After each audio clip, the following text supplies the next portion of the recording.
नमस्कार विद्यार्थी मित्रांनो, काल आपण पेपर नंबर जो 9 आहे, या पेपर नंबर 9 जो राज्यक्रांतीचं युग आहे, या राज्यक्रांतीचं युग यामध्ये आपण काल त्याचा जो सिलॅबस आहे हा सिलॅबस बघितला. त्यामध्ये प्रबोधनाची चळवळ असेल, औद्योगिक जी क्रांती आहे ही औद्योगिक क्रांती असेल, अमेरिकन राज्यक्रांती आणि फ्रेंच राज्यक्रांती अशी 4 प्रकरण, त्याचा थोडक्यात असा जो आढावा आहे हा आढावा आपण मित्रांनो घेतला. आपण पहिल्यांदा या जे राज्यक्रांतीचं युग आहे, ह्या राज्यक्रांतीच्या युगामध्ये आपण दुसरा जो टॉपिक आहे, दुसरं जे प्रकरण आहे मित्रांनो, औद्योगिक क्रांती. 18वं जे शतक आहे, ह्या 18व्या शतकातील जी औद्योगिक क्रांती आहे, ही औद्योगिक क्रांती, या क्रांतीचा जो अभ्यास आहे हा अभ्यास आपण यामध्ये मित्रांनो करणार आहे. तर त्यामध्ये आपण जर बघितलं, युरोप खंड आणि या युरोप खंडामध्ये फ्रेंच राज्यक्रांती झाली. फ्रेंच राज्यक्रांतीच्या नंतर नेपोलियनचा उदय झाला. त्याचा जो साम्राज्य विस्तार आहे हा साम्राज्य विस्तार चालू होता आणि युरोपचा इतिहास, आणि या युरोपच्या इतिहासामध्ये याच वेळी आणखी एक दुसरी महत्त्वाची जी घटना आहे, ही घटना घडत गेली. आणि ही घटना कुठली, तर औद्योगिक क्रांती.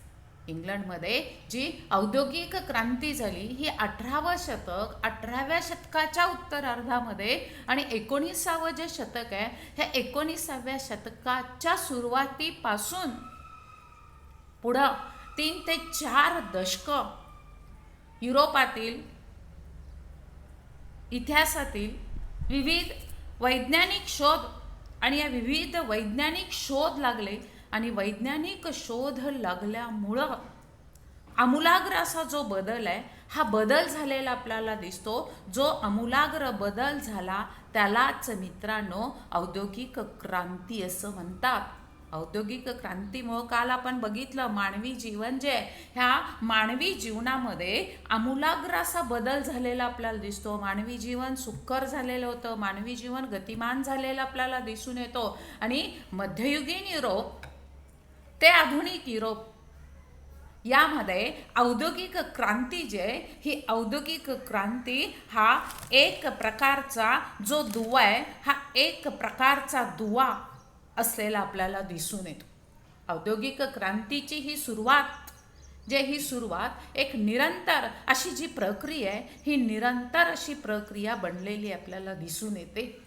आणि आज जर बघितलं आपण, तर आज सुद्धा ही जी निरंतर अशी प्रक्रिया आहे, ही निरंतर प्रक्रिया चालू असलेली आपल्याला दिसतात. कारण औद्योगिक क्रांती आणि या औद्योगिक क्रांतीमध्ये किंवा क्रांतीच्या क्षेत्रामध्ये झालेले जे बदल आहेत, हे बदल इंग्लंडची अर्थव्यवस्था आणि या अर्थव्यवस्थेवर व्यापक, त्याचबरोबर मूलगामी आणि त्याचबरोबर दीर्घ स्वरूपाचे जे बदल आहेत, हे बदल घडवून आणणारी ही क्रांती ठरलेली आपल्याला दिसून येते. मग औद्योगिक क्रांती, आणि या औद्योगिक क्रांतीच्या अगोदर मालाचं उत्पादन कुटुंबामधनं केलं जात होतं.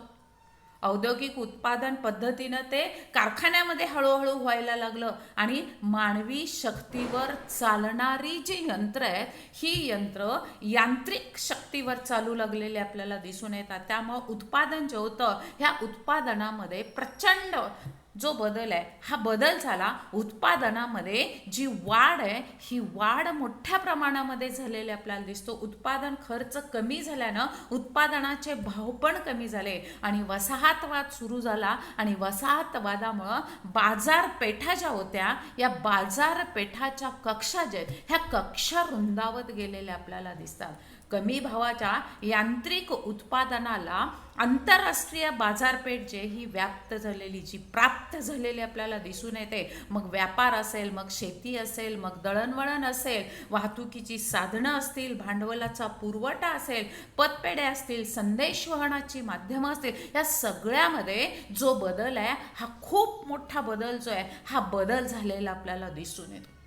औद्योगिक क्रांती जी आहे, ह्या औद्योगिक क्रांतीचा स्थूल मानानं 1760 ते 1850 पर्यंतचा कालखंड आहे. हा कालखंड समजला जातो. तरीही औद्योगिक क्रांतीचे 3 टप्पे ढोबळमानानं पाडले जातात. 1750 ते 1850चा एक टप्पा, 1850 ते 1950चा एक टप्पा आणि 1950च्या नंतरचा एक जो टप्पा आहे, हा टप्पा प्रामुख्यानं असलेला आपल्याला दिसून येतो. मग उत्पादन पद्धत, या उत्पादन पद्धतीमध्ये 1760 ते 1850 या कालखंडामध्ये जे बदल आहेत, हे बदल घडून आले. ह्या क्रांतीची व्याख्या काय आहे मित्रांनो? औद्योगिक जी क्रांती आहे, ह्या औद्योगिक क्रांतीच्या अनेक आपण व्याख्या बघणार आहे. तर 1760 ते 1850 या काळामध्ये, या कालखंडामध्ये जो बदल घडून आला, त्या बदलाला औद्योगिक क्रांती म्हणतात. इंग्लंडमध्ये झालेला हा जो औद्योगिक बदल होता, या बदलाला मग औद्योगिक क्रांती म्हणायचं का? या संबंधी विचारवंतांच्या मध्ये मतभेद असलेले आपल्याला दिसतात. क्रांती ही जी संज्ञा आहे, ही संज्ञा, ही संकल्पना आहे, ही रूढ अर्थानं अल्पावधीमध्ये, जलद गतीमध्ये, आकस्मिकपणे जो बदल आहे, हा बदल या अर्थानं ती वापरली जात असलेली आपल्याला दिसून येते. सद्यस्थितीमध्ये जो कायापालट झालेला आहे, हा सद्यस्थितीमध्ये झालेला जो कायापालट आहे किंवा संपूर्ण बदल जो आहे, हा संपूर्ण बदल अपेक्षित किंवा अभिप्रेत असलेला आपल्याला दिसतो. परंतु राज्यक्रांती आणि या राज्यक्रांतीच्या परिक्षेत्रातून जर औद्योगिक क्रांतीचा विचार केला, तर औद्योगिक क्रांती ही औद्योगिक क्रांती इंग्लंडमधला मोठा बदल जो आहे, ह्या बदलाचा कालावधी हा जो आहे, हा सुरुवातीला मंद गतीचा असलेला दिसून येतो. त्यामुळे त्याला क्रांती या अर्थानं संबोधता येणार नाही असं विचारवंतांचं मत पडलेलं आपल्याला दिसून येतो. परंतु क्रांती हा जो शब्द आहे, या शब्दाचा अर्थ क्रांतिकारक आणि महत्त्वपूर्ण बदल किंवा परिणाम घडवून आणणारा बदल असा घेतला जात असलेला आपल्याला दिसतो. मग इंग्लंडमध्ये उद्योगाच्या क्षेत्रामध्ये हा जो बदल आहे, हा बदल झालेला आपल्याला दिसतो आणि त्याला मग क्रांती म्हणता येईल असं विचारवंतांना वाटलं. कारण 18वं शतक आणि या 18व्या शतकाच्या मध्यावरील इंग्लंडची आर्थिक तुलना करता मूलभूत स्वरूपाचा जो बदल आहे, हा बदल झालेला आपल्याला दिसतो. अर्नॉल्ड टायनबी, जेहॉन्स, कार्ल मार्क्स यासारखे जे विचारवंत आहेत, ह्या विचारवंतांनी आर्थिक बदलांना जी क्रांती आहे, ही क्रांती म्हटलेलं आपल्याला दिसतं. औद्योगिक क्रांती म्हणजे भूतकाळ जो आहे, ह्या भूतकाळाशी असलेला जो संबंध आहे, हा संबंध नष्ट करून नवीन युगाची जी सुरुवात आहे, ही सुरुवात करून, ती सुरुवात तर झाली, फक्त सुरुवात पण नाही, तर दीर्घकाळ अशी चालत आलेली क्रांतीची प्रक्रिया जी आहे, ही प्रक्रिया गतिमान होणं असं आहे. औद्योगिक परिवर्तनाची प्रक्रिया फार जलद गतीनं होत असलेली आपल्याला दिसते. म्हणून औद्योगिक क्रांती ही संज्ञा वापरली जात नसून, क्रांतीमुळं निर्माण झालेले जे बदल आहेत, हे बदल मूलभूत स्वरूपाचे होते, म्हणून त्याला क्रांती ही जी संज्ञा आहे, ही संज्ञा वापरली जाते असं श्रीमती नौल्स यांचं हे मत असलेलं आपल्याला दिसतं. औद्योगिक क्रांती ही संज्ञा 1820च्या सुमाराला लेखकांनी वापरायला सुरुवात केली. अर्नॉल्ड टायनबी यांनी औद्योगिक क्रांतीवरील व्याख्यानं यामध्ये ही जी संज्ञा होती, ही लोकप्रिय केली. टॉयनबी यांनी 1894 मध्ये दी इंडस्ट्रियल रिव्होल्युशन नावाचा एक जो ग्रंथ आहे, हा ग्रंथ लिहिला 18व्या शतकामध्ये औद्योगिक क्षेत्र आणि औद्योगिक क्षेत्रामध्ये लागलेल्या नवीन शोधाची मानवी जीवनामध्ये जे क्रांतिकारी, जे मूलगामी, जे स्थित्यंतर आहे, हे स्थित्यंतर घडवून आणलं. ते स्थित्यंतर म्हणजे औद्योगिक क्रांती, असं टॉयनबीचं मत होतं. त्यांचं प्रतिपादन असलेलं दिसून येतो. इंग्लंडमध्ये या क्रांतीची सुरुवात 1760 पासून झाली असं म्हटलेलं होतं. टॉयनबी यांचं हे विधान बरीच वर्ष ते ग्राह्य धरलेलं आपल्याला दिसतं. आणि इंग्लंडमधील औद्योगिक क्षेत्रामध्ये झालेला जो बदल आहे, या बदलाला क्रांती म्हणायचं का, हा जरी वादाचा विषय असला तरी एकूणच जर आपण विचार केला तर क्रांतीमध्ये वेगानं होणारा जो बदल आहे, वेगानं होणारा बदल किंवा परिणाम अभिप्रेत असलेला आपल्याला दिसून येतो. इंग्लंडमधील औद्योगिक क्रांती ही जरी राज्यक्रांतीच्या पेक्षा भिन्न स्वरूपाची असली तरी संपूर्ण जगावर त्याचा जो परिणाम आहे, हा परिणाम घडलेला आपल्याला दिसतो. ही सामावलेली आपल्याला दिसून येते. आणि इंग्लंडमध्ये घडून आलेली औद्योगिक क्रांती एखाद्या विशिष्ट भूभागापुरती मर्यादित नव्हती. इंग्लंडपासून सुरू झालेली ही जी क्रांती आहे, ही क्रांती संपूर्ण जगभर पसरलेली आपल्याला दिसून येते. म्हणून ह्या क्रांतीचे ढोबळमानानं 3 टप्पे पाडले जातात. 1750 ते 1850चा एक काळ, 1850 ते 1950चा एक काळ, आणि 1950 नंतरचा जो काळ आहे, हा 1950 नंतरचा काळ असलेला आपल्याला दिसून येतो. म्हणजे इंग्लंड ही औद्योगिक क्रांतीची जननी असलेली आपल्याला दिसते.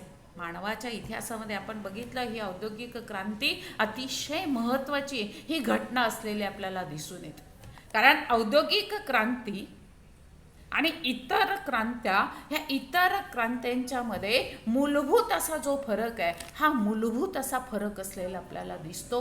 आत्तापर्यंत जगामध्ये मित्रांनो जितक्या क्रांत्या झाल्या, त्या प्रामुख्याने किंवा संपूर्णपणे राजकीय स्वरूपाच्या त्या क्रांत्या असलेल्या आपल्याला दिसतात.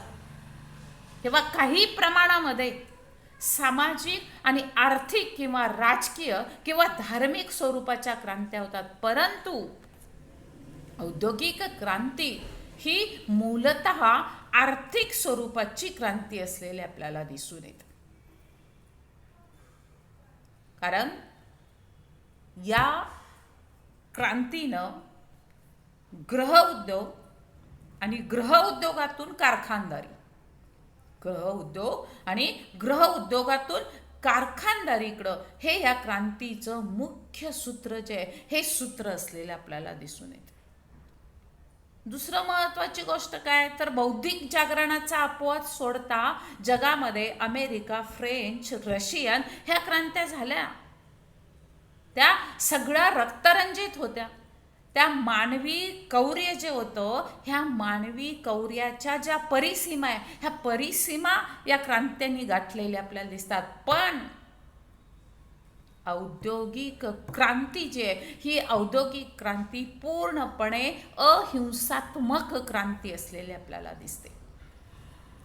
ह्या क्रांतीचं आगमन तर कसं झालं मित्रांनो, अतिशय शांतपणे या क्रांतीचं आगमन झालं. ही यांत्रिक क्रांती होती का? होती. यांत्रिक क्रांती असल्यामुळं यंत्राचा जो खडखडाट व्हायचा तेवढीच अशांतता निर्माण होती. अन्यथा ही पूर्ण शांततावादाची क्रांती होती किंवा शांततावादी ही प्रक्रिया आणि ही क्रांती असलेली दिसून येते.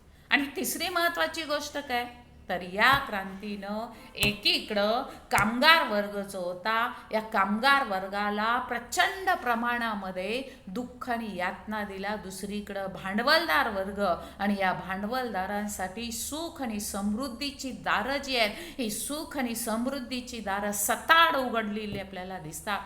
कारखान्यात काम करणारा कामगार एकीकडं दुःख, एकीकडं यातना, एकीकडं रोगराई, एकीकडं कष्ट आणि यातच तो होता. गरिबीच्या उकिरड्यावरच तो लोळत असलेला आपल्याला दिसतो. म्हणजे बघा परिस्थिती कशी कारखानदार आणि कामगारांची होती. कामगार गरिबीचा उकरडा म्हणतो आपण, म्हणजे कायमच त्याच्या पाचवीलाच गरिबी पुजलेली आपल्याला दिसून येते. म्हणजे हा गरिबीच्या उकिरड्यावर लोळत असलेला आपल्याला दिसतो. आणि दुसरीकडं भांडवलदार आणि कारखानदार ऐश्वर आणि आरामाच्या ढिगाऱ्यावर स्वार झालेला आपल्याला दिसून येतो. शेवटची आणि महत्त्वाची गोष्ट म्हणजे काय, तर प्रत्येक क्रांतीला निश्चित सुरुवात आणि शेवट होता. परंतु औद्योगिक क्रांतीचा प्रारंभ असला तरी ती अंतहीन आहे, ती अखंड सुरू राहणारी आहे, कधीही न संपणारी ही प्रक्रिया. आज आपण 21व्या शतकामध्ये वावरतो मित्रांनो, आणि मग लक्षात येतो अरेच्या ही औद्योगिक क्रांती 1760च्या दशकामध्ये सुरू झालेली, आजही त्यामध्ये जो बदल आहे, नवीन नवीन जे विज्ञान आहे, तंत्रज्ञान आहे, ह्या तंत्रज्ञानाची भर पडत असलेली आपल्याला दिसून येते. याच्यावर संशोधन व्हायला लागलेलं आपल्याला दिसून येतं. 20व्या शतकात आणि 20व्या शतकातील संशोधनाची मुलं, 19व्या शतकातील संशोधनाचे नातू आणि 18व्या शतकातील संशोधनाचे पंतू असं याला आपण संबोधलं जातं. कारण जे शोध लागलेले आहेत 20व्या शतकातील शोध हे प्रामुख्यानं महत्त्वाचे आहेत. कारण ही क्रांती कधी न संपणारी क्रांती आहे. म्हणूनच येणारं 21वं शतक म्हटलं जातं की बा आपण 21व्या शतकामध्ये वावरतो. जे काही शोध लागले ते शोध अतिशय महत्त्वाचे असतात. कारण 18व्या शतकातील वाफेच्या इंजिनाचं रूपांतर 19व्या शतकातील पेट्रोल इंजिनामध्ये झालं. 19व्या शतकामध्ये पेट्रोल इंजिनाचं रूपांतर 20व्या शतकातील विद्युत इंजिनामध्ये झालेलं आपल्याला दिसतं. आणि यामध्ये 21वं जे शतक आहे, ह्या 21व्या शतकामध्ये जो वेगवेगळे जे बदल आहेत, हे वेगवेगळे बदल मित्रांनो मोठ्या प्रमाणामध्ये झालेले आपल्याला दिसून येतात.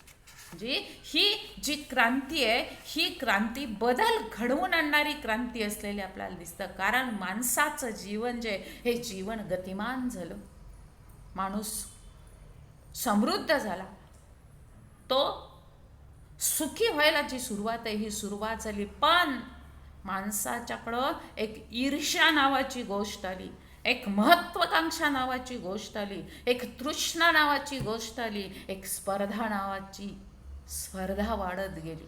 हा औद्योगिक क्रांतीचाच परिपाक आहे. तृष्णा आणि स्पर्धा टाळण्यासाठी, सुसंस्कृत समाज निर्मितीसाठी आणि मग आध्यात्मिक आणि सांस्कृतिक उन्नतीची आवश्यकता होती. भौतिकवाद आज जर बघितला आपण तर भौतिकवाद हा आधुनिक युगाचा नारा झाला. मनुष्य यंत्राचा गुलाम झाला. औद्योगिक क्रांतीमुळं भांडवलदार कारखानदार निर्माण झाले आणि इतर कामगार वर्गांनाही आपल्या अस्तित्वासाठी एकत्र येऊन कामगार संघटना उभारलेल्या आपल्याला दिसून येतात. कामगार ज्या संघटना आहेत, ह्या संघटना उभारलेल्या आपल्याला दिसून येतात. आणि म्हणून औद्योगिक क्रांतीच्या वेगवेगळ्या व्याख्या झाल्या. उत्क्रांतीच्या माध्यमातून विधायक मार्गानं घडून आलेली क्रांती, उत्क्रांतीच्या मार्गातून विधायक मार्गानं घडून आलेली क्रांती म्हणजे औद्योगिक क्रांती अशी एक व्याख्या झाली. त्याच्यानंतर दुसरी व्याख्या झाली औद्योगिक क्रांतीची, यंत्राच्या साहाय्यानं उत्पादनामध्ये घडून आलेला आमूलाग्र बदल. अतिशय सोप्या मित्रांनो यामध्ये व्याख्या आहेत. यंत्राच्या साहाय्यानं बदल झाला त्यालाच औद्योगिक क्रांती म्हणतात. यंत्राद्वारे प्रचंड उत्पादन नफ्यासाठी विपुल व्यापार सुरू झाला, हे औद्योगिकरणाचं सूत्र झालं. आर्थिक क्षेत्रातील हे जे परिवर्तन होतं, आर्थिक क्षेत्रातील या परिवर्तनाला क्रांती म्हटलेलं आपल्याला दिसतं. युरोपच्या उत्पादन पद्धतीमध्ये जो बदल आहे, हा बदल घडून आला. हा जो बदल घडून आला त्याला सुद्धा क्रांती म्हटलं जातं. त्याला सुद्धा औद्योगिक क्रांती म्हटलं जात असलेलं आपल्याला दिसून येतात.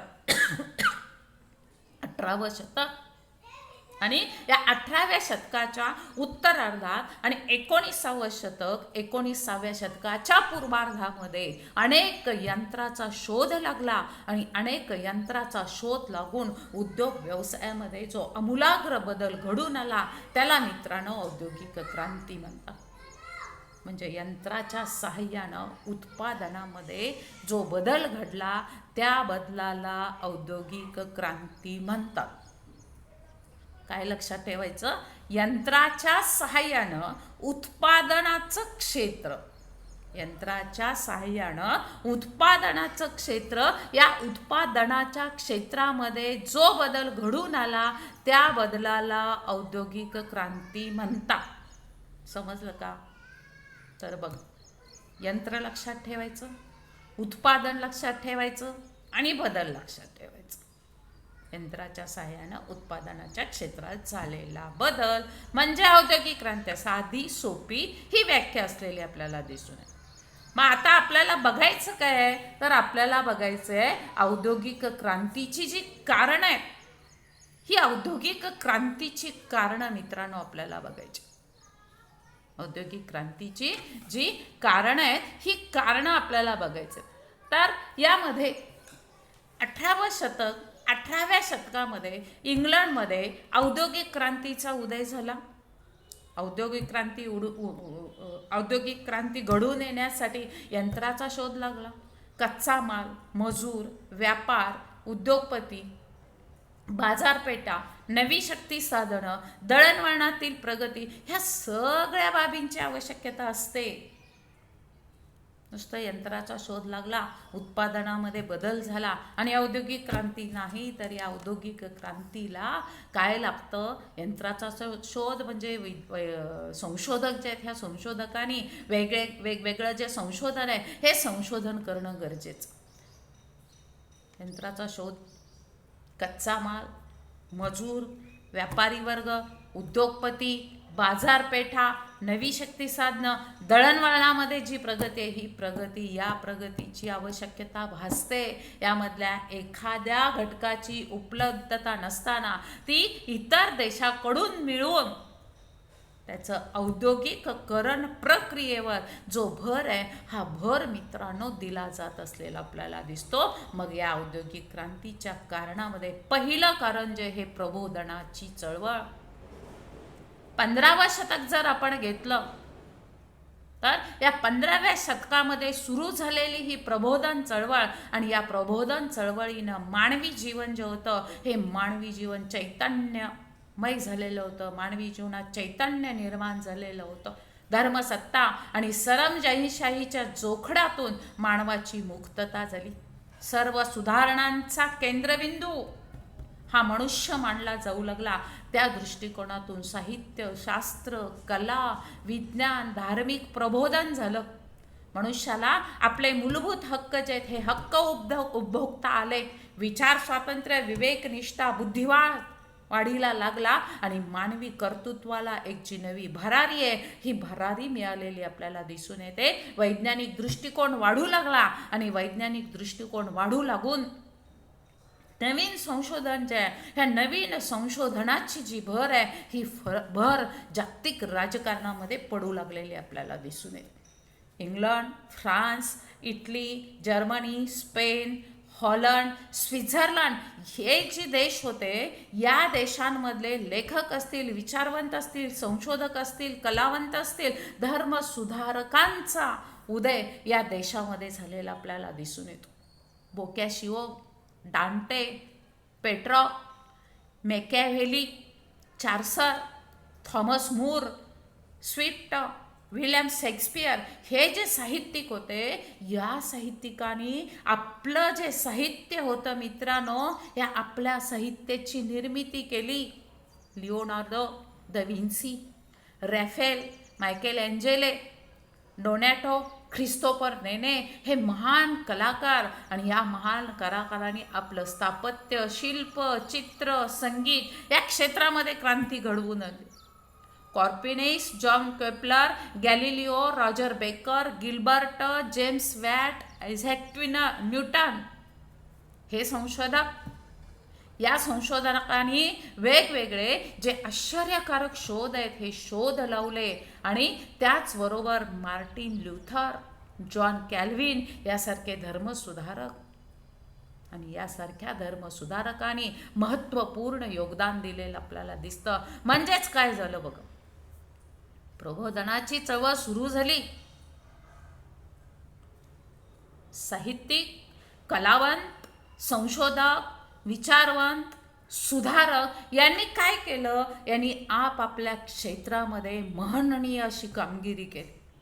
साहित्यिकांनी आपलं साहित्य आणलं, कलावंतांनी आपलं कलेची साधनं जी आहेत ही साधनं आणली, संशोधकांनी संशोधन केलं, विचारवंतांनी आपले विचार सामान्य लोकांच्यापर्यंत पोहोचवण्याचा प्रयत्न केला आणि सुधारकांनी समाजामध्ये जी सुधारणा आहे ही सुधारणा घडवून आणण्यासाठीचे जे प्रयत्न आहेत हे प्रयत्न केले. म्हणजे आपल्या क्षेत्रामध्ये वेगवेगळी जी प्रगती आहे ही प्रगती त्यांनी केलेली आपल्याला दिसून येते. आणि हे जे महान विभूती होते, हे जे महान दिग्गज होते, हेच खरं तर प्रबोधनाचे शिल्पकार ठरलेले आपल्याला दिसतात. आणि या प्रबोधनाच्या चळवळीमुळंच मित्रांनो काय झालं तर औद्योगिक क्रांती जे हे औद्योगिक क्रांती झालेली आपल्याला दिसते.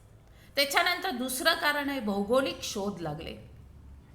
1453चा काळ आणि या 1453मध्ये तुर्कांनी कॉन्स्टँटिनोपल हे जगप्रसिद्ध शहर जे होतं हे जगप्रसिद्ध शहर जिंकलं.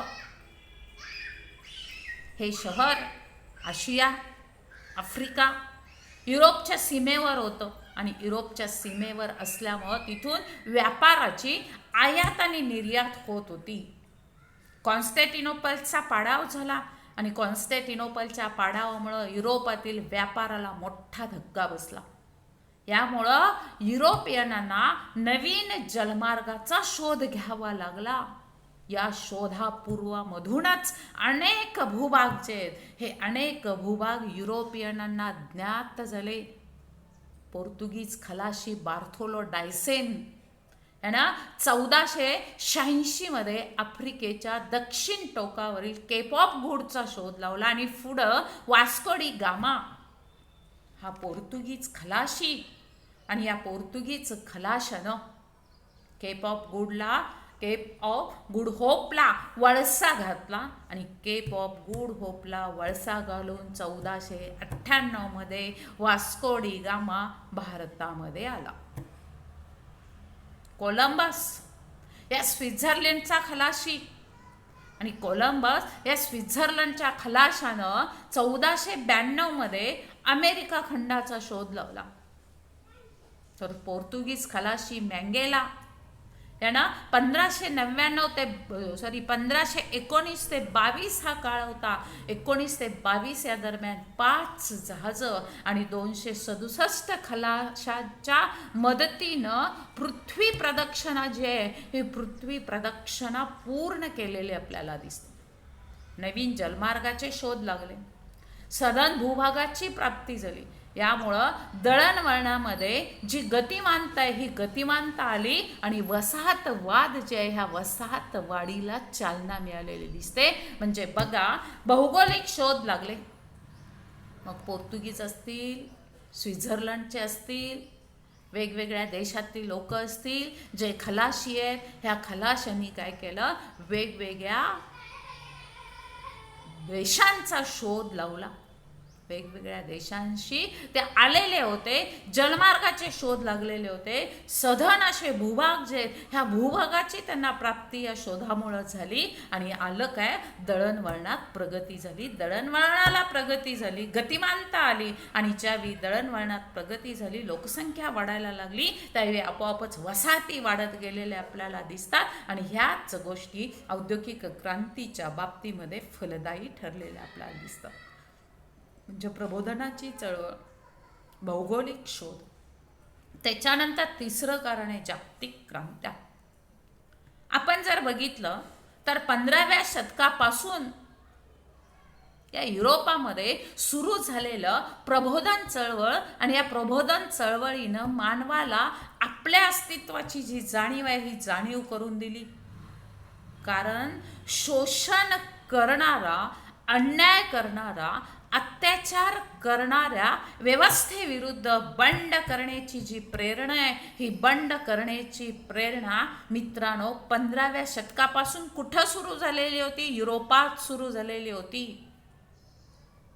आमचं 19वे शतक उजाडलं आमच्या भारतातलं, तरी आम्ही अन्याय आणि अत्याचाराच्याच ओझ्याखाली वावरत होतो.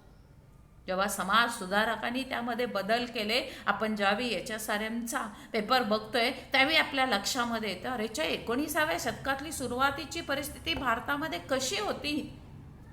अजूनही आम्ही अन्याय अत्याचाराच्या ओझ्याखाली जगतोय का, असा प्रश्न आपल्याला त्यावेळी पडता. पण 15व्या शतकामध्ये युरोपामध्ये झालेली ही प्रबोधनाची चळवळ मानवाला स्वतःच्या अस्तित्वाची जी जाणीव आहे, ही जाणीव करून दिली जात असलेली दिसून येते. कारण शोषण करणारा वर्ग, शोषण करणारी व्यवस्था आणि या शोषण करणाऱ्या व्यवस्थेविरुद्ध बंड करण्याची प्रेरणा, जी ही प्रेरणा दिली. मग अनेक विचारवंत असतील, अनेक साहित्यिक असतील, सुधारक असतील, यांनी अनेक वैचारिक जी जडणघडण आहे, ही वैचारिक जडणघडण केली आणि लोकांना क्रांतीसाठी उद्युक्त केलेलं आपल्याला दिसून येतं. त्यामुळं लोकांनी राजकीय, सामाजिक, आर्थिक आणि धार्मिक व्यवस्थेविरुद्धचे बंड आहे, हे बंड केलेलं आपल्याला दिसून येतं. बरोबर. 1688 मध्ये मित्रांनो, याच्यानंतर आपण जे पुढची कारणं आहेत, ही पुढची कारणं नंतर बघू.